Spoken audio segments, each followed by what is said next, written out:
Imagine standing at the crossroads of your life, where every step forward feels like a leap of faith. The world sees a picture-perfect holiday, but behind the festive lights and cheerful decor lies a storm of rejection and self-discovery. This is the story of how a Christmas night shattered everything I thought I knew about family, love, and myself, and how, from the ruins, I began to rebuild. The snow fell gently that Christmas Eve as I prepared for what I hoped would be a magical holiday with Antoine's family. This year would be different, I told myself. I had poured my heart into every detail, the gifts, the food, even practicing conversations to charm his notoriously difficult mother, Gazelle. For 3 years, I had tried to fit in, to feel like I truly belonged, and I was determined that this Christmas would finally bridge the gap. Antoine was unconvinced. "We don't have to go," he said that morning as he sipped his coffee. His concern was touching, but I refused to give up. "No," I replied with a soft smile. "It's important. For us." The drive to the suburbs was silent, the snow-covered streets beautiful yet foreboding. Antoine gripped the wheel, and I rehearsed my plan: talk gardening with Gazelle, politics with Jean-Pierre, charm the children. This time, I would make it work. As we approached their home, I saw the telltale signs of a festive family gathering: laughter from the garden where the kids built a snowman, warm light spilling from the windows, and the aroma of cinnamon and roasted turkey. Gazelle greeted us at the door with a smile that didn't quite reach her eyes. "Isabelle," she said, kissing the air near my cheek, "you're looking well."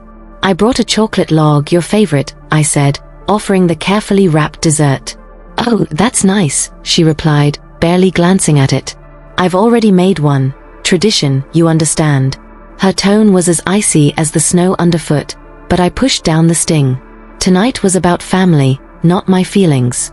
Inside, the house was a cozy picture of holiday cheer. Jean-Pierre offered me a glass of wine, his boisterous laughter filling the room.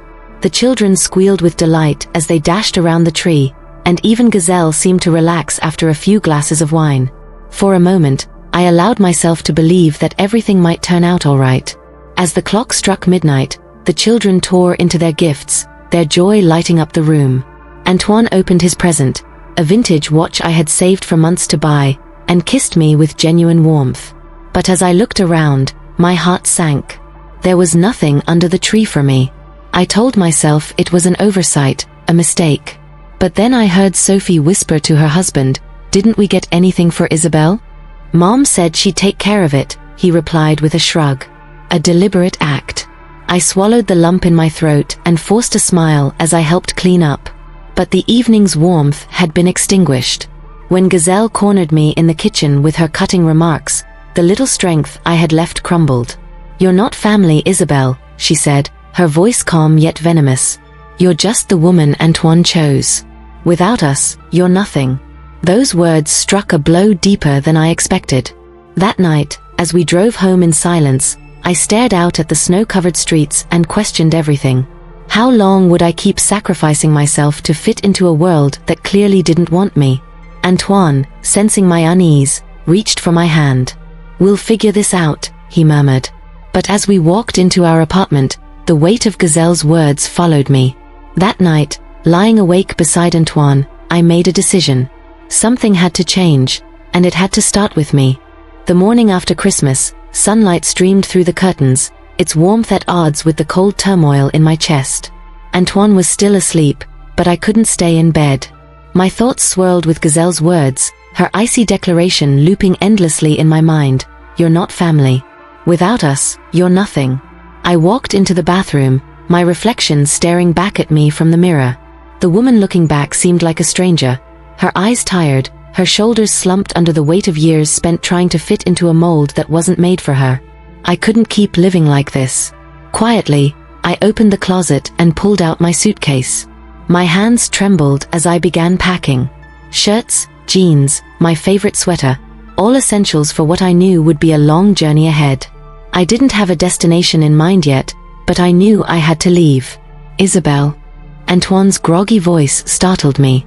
He stood in the doorway, rubbing his eyes, his confusion quickly turning to concern when he saw the suitcase. "What are you doing?" "I'm leaving," I said, my voice steady but quiet. "Leaving? Why?" he asked, stepping closer. I took a deep breath, trying to keep my emotions in check. Because I've lost myself, Antoine.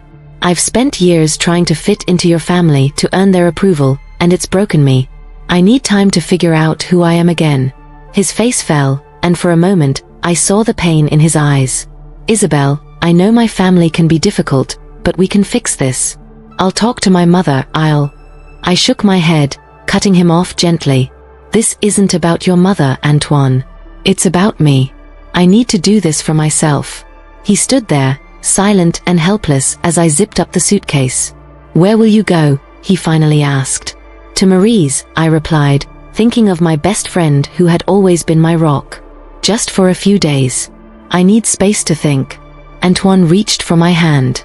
Promise me you'll call me when you get there, he said, his voice breaking slightly. I promise, I whispered, tears brimming in my eyes. With one last look at the apartment we had shared, I walked out the door. Marie greeted me with open arms, pulling me into a tight hug as soon as I arrived. Her cozy apartment felt like a haven, filled with warmth and the comforting smell of freshly brewed coffee. What happened? She asked, her voice filled with concern as I sank onto her sofa. It was Christmas, I said, my voice cracking. The words came tumbling out in a rush.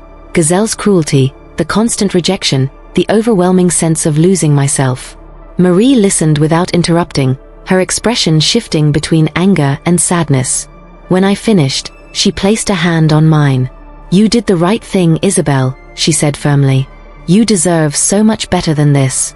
Her words brought a fresh wave of tears, but they weren't tears of sadness. For the first time in years, I felt seen.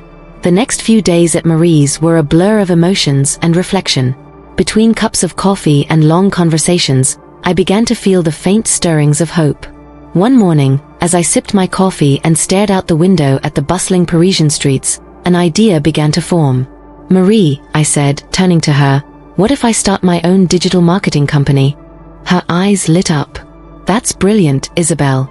You've always been amazing at that. Why not?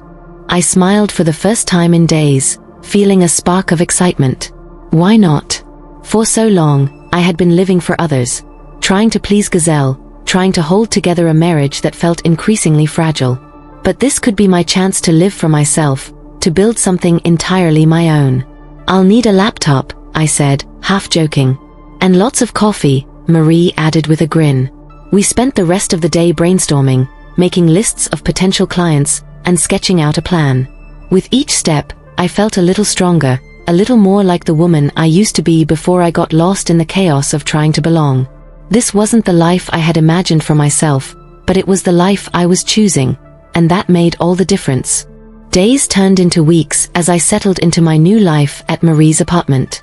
The coziness of her space, her unwavering support, and the sense of freedom I was rediscovering felt like a balm for my soul. My digital marketing venture became my sole focus, giving me a purpose I hadn't felt in years. Marie's dining table had transformed into my makeshift office. Papers were scattered everywhere. Marketing strategies, client pitches, and to-do lists filled with goals I was determined to achieve.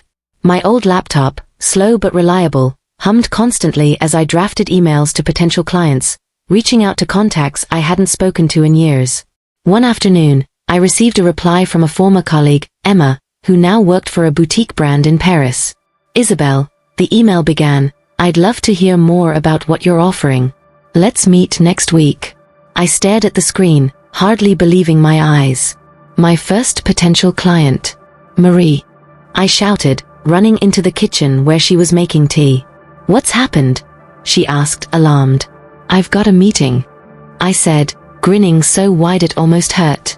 A real client meeting. She wrapped me in a hug, laughing. I told you, Isabelle. You've got this. That week, I threw myself into preparations for the meeting. I wanted everything to be perfect, the pitch, the presentation, even my appearance. Marie helped me pick out an outfit that felt professional yet true to my style. You'll be brilliant, she said as I stood in front of the mirror, smoothing down my blazer. The meeting took place in a chic cafe in central Paris. Emma greeted me warmly, her easy smile immediately putting me at ease. As I walked her through my ideas for her brand, I felt a spark reignite inside me. For the first time in years, I was speaking with confidence, sharing my expertise, and feeling like my voice mattered. Emma nodded along, her interest evident. When the meeting ended, she shook my hand firmly. "I think this is going to be the start of something great, Isabel. Let's work together." As I walked back to Marie's, the Parisian streets seemed brighter, the air lighter. I had done it. My first client. Later that evening, as I sat at the table reviewing my notes from the meeting, my phone buzzed with a message. It was from Antoine. "Antoine, hi Isabel. I hope you're doing well. I just wanted to let you know that I'm thinking of you. No pressure, but I'd love to talk when you're ready." I stared at the message for a long time, conflicted. I wasn't ready to face him yet, to unravel the complicated mess of our relationship. But I couldn't deny that I missed him. "Who's that?" Marie asked, leaning over my shoulder. I showed her the message, and she nodded thoughtfully. "You don't have to reply if you're not ready. Take your time, Isabel. This is about you now." I nodded, grateful for her support, and set the phone aside. Over the next few weeks, my days became a blur of client meetings, project planning, and late nights filled with excitement and nerves. My business was slowly taking shape, each small victory adding to my confidence. But despite the progress, I couldn't ignore the ache in my heart. Antoine's absence lingered like a shadow. He had given me space, respecting my need to figure things out on my own, but I knew he was waiting. One evening, as I was wrapping up work, Marie sat down across from me. "You've been doing amazing, Isabel," she said. "But you seem distracted. Is it Antoine?" I nodded reluctantly. "He's been so patient, Marie. And I can't stop thinking about what he said when I left. That he'd do anything to make it work." "Do you still love him?" she asked gently. "Yes," I admitted, the word almost a whisper. Marie smiled softly. "Then maybe it's time to talk to him. Not to make a decision right away, but to see where you both stand. You owe it to yourself to find clarity." I knew she was right. It was time to confront the questions I'd been avoiding. The next day, I texted Antoine. "Me, hi Antoine. I think it's time we talk. Are you free this weekend?"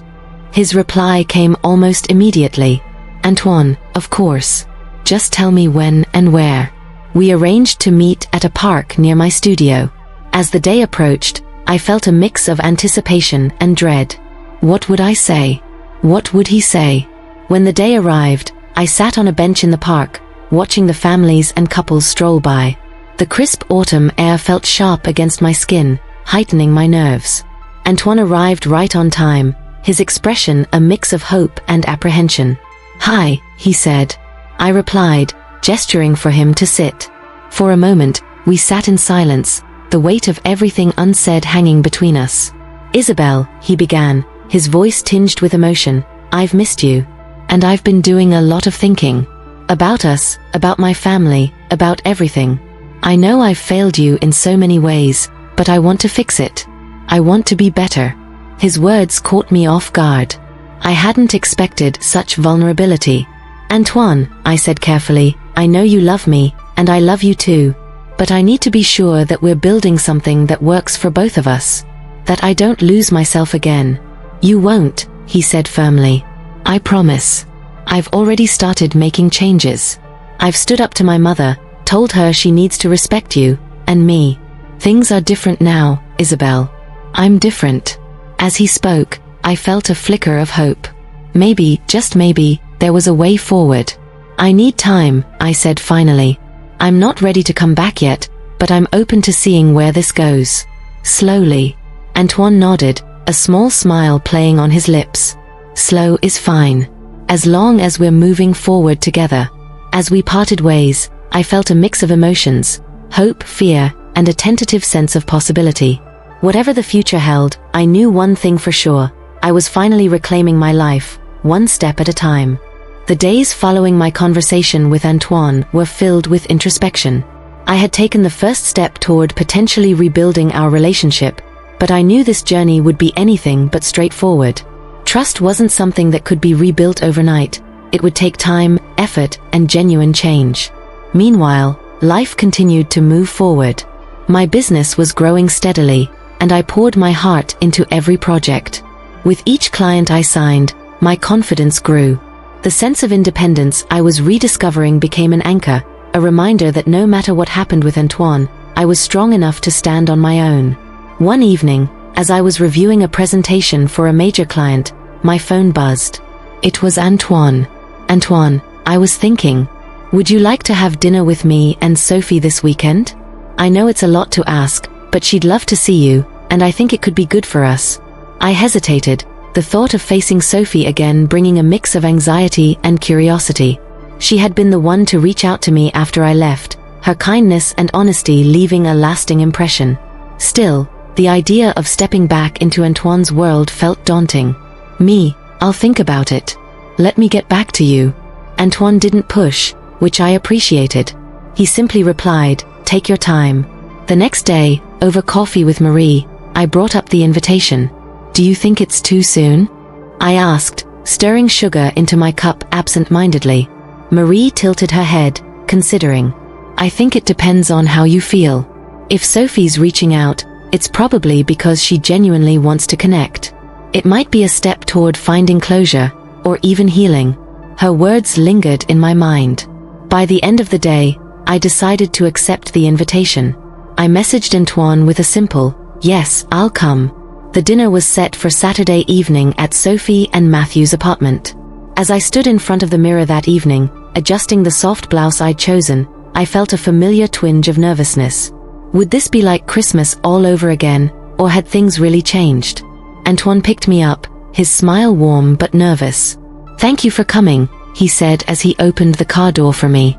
It means a lot.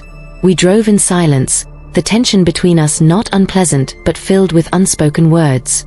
When we arrived, Sophie greeted me with a hug. Isabel, she exclaimed, her warmth immediately putting me at ease. It's so good to see you. Her sincerity felt genuine, and I found myself relaxing as we settled into the cozy living room. Matthew joined us shortly after, offering drinks and cracking jokes to lighten the mood. For the first time in months, I felt like I wasn't being judged but welcomed. As dinner progressed, I found myself opening up. Sophie asked about my business, her interest sincere. Antoine chimed in occasionally, his pride in my achievements evident. For the first time, I felt like he saw me as an equal, not someone who needed his protection or approval. After dessert, Sophie took me aside while the men cleaned up.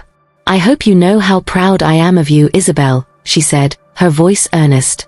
You've shown so much strength, and it's inspiring. Her words touched me deeply, but I couldn't help asking the question that had been nagging at me. Sophie, why now? Why are you supporting me after everything that happened? She sighed, her expression thoughtful. Because I see things differently now. When you left, it forced us all to confront truths we'd been avoiding. About my mother, about how we treated you, about ourselves. I want to make things right, Isabel. Not just for Antoine, but for you. When Antoine and I left that evening, the tension I'd felt earlier was replaced with a cautious hope. As we drove back, Antoine broke the silence. I'm glad you came tonight, he said softly. It felt normal, didn't it? I nodded, smiling faintly. It did. Isabel, he continued, his voice hesitant, I know we're taking things slow, and I respect that. But tonight, seeing you with Sophie, it reminded me of what we're capable of when we work together. His words warmed something in me, but I knew better than to let myself get swept away. Antoine, tonight was a step. A good one. But there's still a lot we need to figure out. I know, he said, his voice steady. And I'm ready to do the work. In the weeks that followed, Antoine and I continued to rebuild slowly. We started having weekly dinners, alternating between his apartment and mine. These evenings were filled with honest conversations about our past, our mistakes, and what we wanted for the future. It wasn't always easy. There were moments of frustration, tears, and even anger. But for the first time, I felt like we were truly communicating, both of us willing to listen and learn. One night, after a particularly heartfelt discussion, Antoine surprised me. I've been thinking, he said, his expression serious. If we're going to make this work, I need to take a step back from my family. Not cut them off entirely, but set boundaries. It's something I should have done a long time ago. His admission left me speechless. This was the Antoine I'd always hoped he could be, someone willing to stand up for himself and for us. That means a lot, I said finally, my voice thick with emotion. But I don't want you to resent me for it. He shook his head. I won't. This isn't just for you, Isabel. It's for me too. I need to grow, just like you have. For the first time in a long time, I felt like we were on equal footing, building a foundation based on mutual respect and understanding. It wasn't perfect, but it was progress. The future still felt uncertain, but one thing was clear. I was no longer the woman who felt powerless in the face of life's challenges. I was stronger, wiser, and ready to embrace whatever came next, with or without Antoine. The weeks turned into months, and Antoine and I continued our journey of rebuilding. Not just our relationship, but ourselves as individuals. Our weekly dinners evolved into shared walks through the city, quiet moments of reflection, and discussions about our dreams. Antoine had started therapy to better understand his relationships with his family and how it had shaped him. I admired his courage in confronting those deeply rooted patterns. Meanwhile, my business flourished. Phoenix Digital was no longer just a dream, it was a thriving reality. Each client I worked with reinforced the belief that I had found my purpose. The confidence I gained from standing on my own 2 feet made me stronger in every aspect of my life.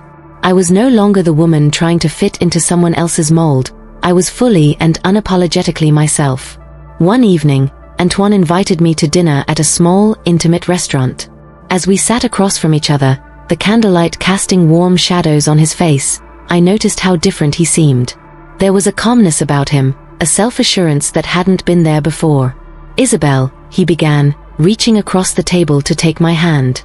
These past months have been the most challenging and rewarding of my life. I've learned so much about myself, about us, and about what it means to truly love someone. I smiled, my heart full but cautious. And what have you learned? I asked softly. That love isn't about control or sacrifice. It's about partnership, respect, and growth.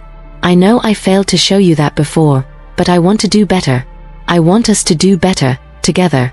His words resonated deeply. I saw the sincerity in his eyes and heard it in his voice. He had changed, just as I had.